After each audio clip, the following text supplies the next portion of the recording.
Teacher का interview, ये शब्द सुनते ही थोड़ी घबराहट होती है ना? ऐसा लगता है जैसे कोई इम्तिहान हो। पर सोचिए, अगर ये इम्तिहान नहीं बल्कि एक परफॉर्मेंस हो, एक ऐसी कला जिसमें महारत हासिल की जा सकती है, तो चलिए आज इसी कला को सीखते हैं। तो सबसे बड़ा सवाल यही उठता है कि आखिर एक परफेक्ट इंटरव्यू जवाब के पीछे की स्ट्रैटेजी क्या है। देखिए, बात सिर्फ जवाबों को रटने की बिल्कुल नहीं है। असल खेल तो उनके पीछे के लॉजिक को समझने का है।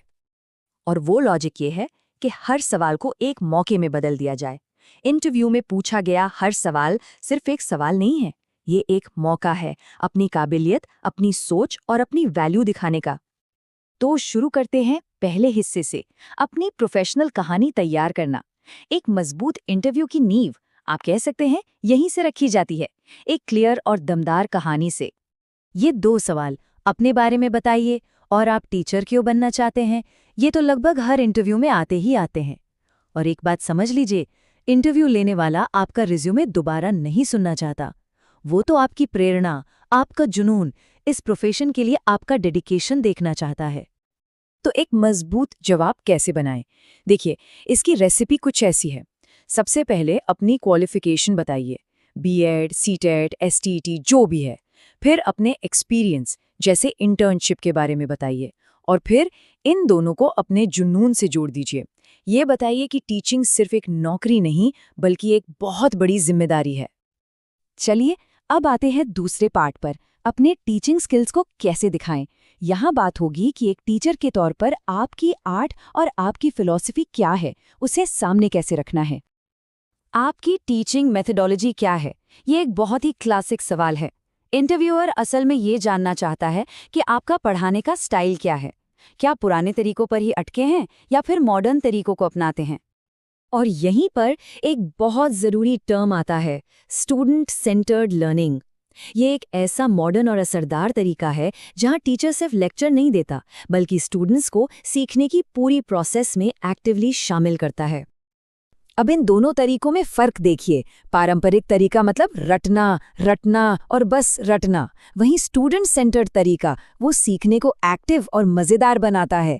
जब स्टूडेंट्स खुद कुछ करके सीखते हैं ना, तो उनका कॉन्फिडेंस और उनकी सोचने की शक्ति दोनों ही बढ़ती हैं।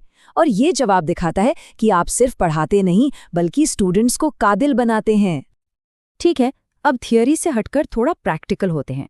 बात करते हैं उन सिचुएशन बेस्ड सवालों की जो ये टेस्ट करने के लिए होते हैं कि आप असल क्लासरूम में फैसले कैसे लेंगे। और ये बहुत ही कॉमन प्रॉब्लम है। एक ही क्लास में जो तेज सीखने वाले बच्चे हैं और जो थोड़ा धीरे सीखते हैं, उन्हें एक साथ कैसे मैनेज करेंगे? आपका जवाब ये बताएगा कि आप क्लास के हर बच्चे की ज़रूरतों का ध्यान रखने के लिए कितने तैयार हैं। इसका एक बहुत ही अच्छा सल्यूशन है, डिफरेंशिएटेड टीचिंग। मतलब जो तेजी से सीखते हैं उन्हें थोड़े मुश्किल टास्क दे दिए, जो धीरे सीखते हैं उन्हें एक्स्ट्रा सपोर्ट दिया। ये तरीका दिखाता है कि आपके पास हर बच्चे को आगे ले जाने का एक सॉलिड प्लान है, चाहे उसकी स्पीड कुछ भी हो। अगला बड़ा सवाल, क्लासरूम में डिसिप्लिन कैसे बनाएंगे। ध्यान दीजिए, वो ये नहीं पूछ रहे कि आप सजा कैसे देंगे, वो ये जानना चाहते हैं कि आप क्लास में एक पॉजिटिव और सीखने का माहौल कैसे बनाएंगे। और इसका सीक्रेट है प्रोएक्टिव होना, रिएक्टिव नहीं। मतलब सजा देने के बजाय बच्चों को काम में इतना बिजी रखो कि अनुशासनहीनता का मौका ही न मिले। आपसी सम्मान, क्लियर रूल्स और पढ़ाने के इंटरेस्टिंग तरीके ये प्रॉब्लम को शुरू होने से पहले ही खत्म कर देते हैं। अब आते हैं इंटरव्यू के सबसे मुश्किल हिस्से पर। ये वो सवाल हैं जो इंटरव्यू का रुख पलट सकते हैं। ये आपकी सेल्फ अवेयरनेस और प्रेशर में काम करने की एबिलिटी को टेस्ट करते हैं। आपकी कमजोरी क्या है? सुनते ही लगता है कि फंस गए, पर असल में ये एक मौका है। वो आपकी ईमानदारी और खुद को सुधारने की इच्छा देखना चाहते हैं। एक बहुत अच्छा जवाब हो सकता है, मैं कभी-कभी परफेक्शन के पीछे बहुत ज़्यादा पड़ जाता हूँ, लेकिन अब मैं टाइम मैनेजमेंट और काम को बैलेंस करना सीख रहा हूँ। ये जवाब अच्छा क्यों है? क्योंकि इसमें आपने एक कमी बताई, लेकिन साथ ही ये भी बताया कि आप उसे सुधारने के लिए काम कर रहे हैं। ये एक पॉजिटिव माइंडसेट दिखाता है। और फिर आता है फाइनल सवाल, हम आपको ही क्यों चुने? बस अब समय है अपनी सारी काबिलियत, एक्सपीरियंस और डेडिकेशन को एक छोटे लेकिन दमदार पैकेज में पेश करने का। तो अपने जवाब को इन पॉइंट्स के इर्द गिर्द बनाइए।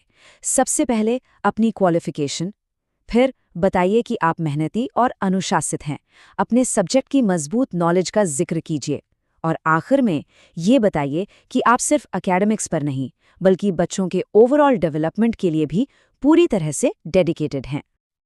चलिए, अब आखिरी हिस्से पर आते हैं। एक मजबूत लास्ट इम्प्रेशन कैसे छोड़ें? याद रखिए, इंटरव्यू सिर्फ सवालों के जवाब देना नहीं है, ये एक ऐसी छाप छोड़ने के बारे में है जो उन्हें याद रहे।